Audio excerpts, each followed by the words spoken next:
Hey guys, I'm Arit and welcome to my channel. I would like to thank all of you for watching my videos, for liking my videos. I have received so much love from your end. Thank you so much. I would request those who are new to my channel, watch the video till the end to get the full information. In my last video, I had discussed about cardiovascular system. And my today's topic is respiratory system.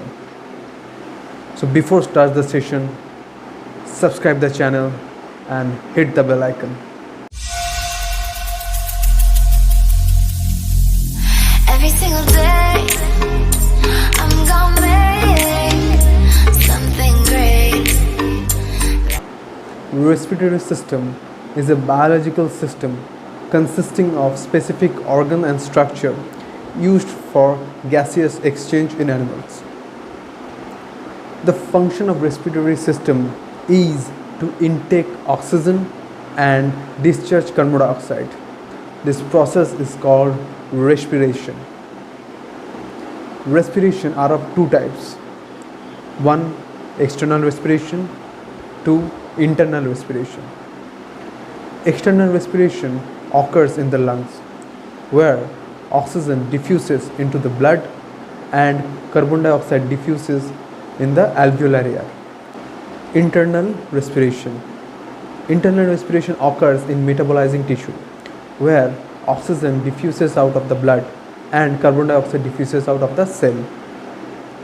So now we come in the structure and type of respiratory tract on the basis of their work.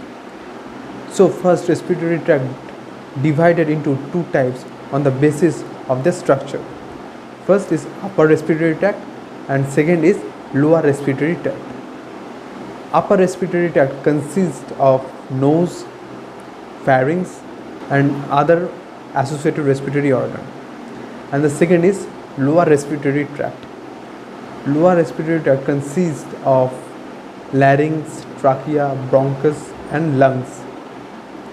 On the basis of their work, respiratory tract divided into two parts or into two zones. First, conductive zone, second, respiratory zone.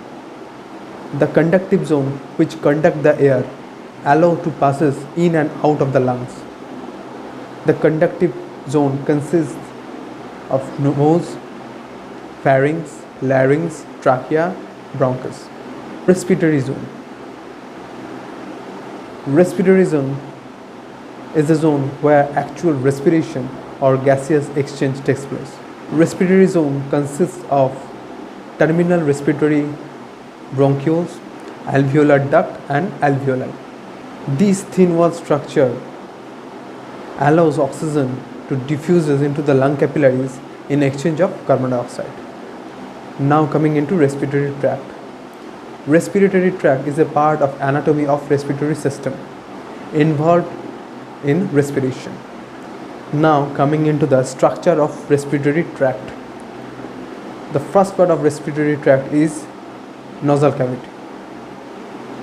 The nasal cavity is a large air-filled space above and behind the nose of a middle face. The nasal cavity is the uppermost part of the respiratory tract. The nasal cavity provides nasal passage for inhaled air from nostril and passes it to the nasopharynx and the rest of the respiratory tract. Now coming into second part of the respiratory tract. It's called pharynx. Pharynx is a cone-shaped passageway leading from oral and nasal cavity in the head to the larynx and esophagus. The pharynx chamber serves both digestive and respiratory function. The pharynx is divided into the three parts: nasopharynx, oropharynx and laryngopharynx. Now coming into larynx. Larynx is also called voice box or glottis. It is the passageway for the air between the pharynx and trachea. The fourth part of respiratory tract is trachea. Trachea is also called windpipe, which is 4 inch long, and it begins just under the larynx and it runs down behind the sternum.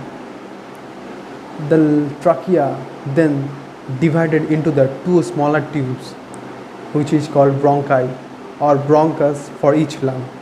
Now coming into the fifth part of respiratory tract is bronchus. The bronchus is the smallest airway of a respiratory system. It conducts the air into the lung. Now coming into the main part of respiratory system is lungs. Lungs is a spongy, pinkish organ, looks like cone shaped.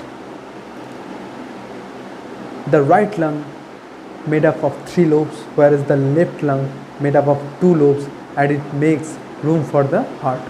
The bronchi divided into the smaller branches and finally become macroscopic. The bronchioles eventually end with a cluster of macroscopic air sacs called alveoli. In the alveoli, oxygen from the air is absorbed into the blood. The lung is covered by a thin layer called pleura. The pleura is a thin layer of fluid, acts as a lubricant, allowing the lungs to sleep when they expand or contract with each breath. Now we discuss about movement of oxygen and carbon dioxide in and out of the respiratory system. Oxygen-rich air from the environment enters into the nasal cavities, and from nasal cavities the air passes into pharynx, from pharynx to trachea, from trachea to bronchi, and from bronchi to bronchioles. And from bronchioles the air enters into the alveoli, where the oxygen and carbon dioxide exchange takes place. From alveoli the carbon dioxide passes to bronchioles, from bronchioles to bronchi, and from bronchi to trachea, from trachea to pharynx, and from pharynx via nasal cavity the carbon dioxide is exhaled to the environment.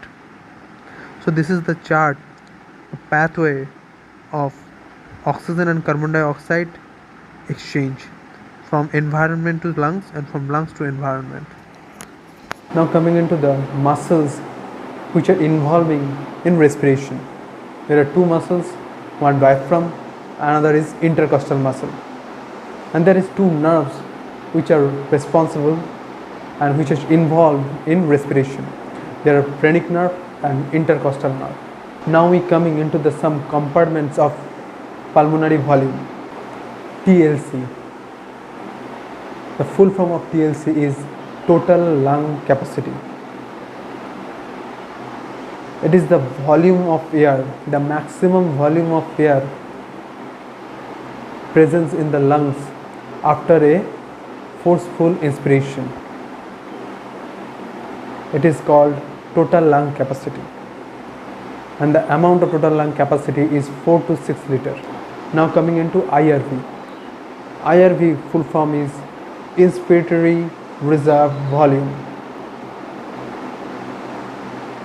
The amount of air that can be forcefully inspired after a normal tidal inspiration is called inspiratory reserve volume. The amount of inspiratory reserve volume is 3000 ml. And then ERV, it's called expiratory reserve volume. The expiratory reserve volume is the volume of air or the quantity of air that can be forcefully expired after a normal tidal expiration. The amount of ERV is 1200 ml. Now coming into RV. The full form of RV is residual volume. The residual volume represents the air left in the lung after a forceful exhalation. The residual volume cannot be measured, it only calculated. The normal amount is 1200 ml. Now coming into VC, vital capacity. It is the amount of air that a person can expel after a forceful inhalation. The vital capacity is equal to the sum of inspiratory reserve volume plus tidal volume plus expiratory reserve volume. The vital capacity is measured by regular spirometer, and the amount of vital capacity in case of male is 4800 ml, and in case of female it's 3100 ml. Now coming into tidal volume. Tidal volume represents the lung volume. Is the amount of air displaced between the normal exhalation and inhalation when extra absorb is not applied. The amount of tidal volume is 500 ml. Now we discuss about few common respiratory diseases. Hypoxia is the situation when the body or a part of a body is deprived of adequate oxygen supply at the tissue level. Now anoxia. Anoxia is a condition characterized by the absence of oxygen to an organ or a tissue. Now apoxia. Apoxia is a condition where the blood deficiency observed in blood and tissue at high altitude. Dyspnea. Dyspnea is uncomfortable and labored breathing. Now coming into asthma. Asthma is characterized by the attacks and spasm in the bronchi of the lungs, and it causes the difficulty in breathing. Bronchitis. Bronchitis is a respiratory disease which causes inflammation in mucous membrane in the lungs and bronchial passage. Emphysema. Emphysema is a shortness of breathing due to the over-inflammation of the alveoli in lungs. Now coming into COPD. The full form of COPD is chronic obstructive pulmonary disease. The chronic obstructive pulmonary disease causes several respiratory illness, causing breathlessness or inability to exhale normally, and as a result there is a shortness of breathing. So today we have discussed about respiratory system, the part of the respiratory tract, and few respiratory diseases. I hope this information helps you. Mainly it helps to the students. So if this video is beneficial for you, please subscribe my channel, hit the bell icon and share this video. Thank you.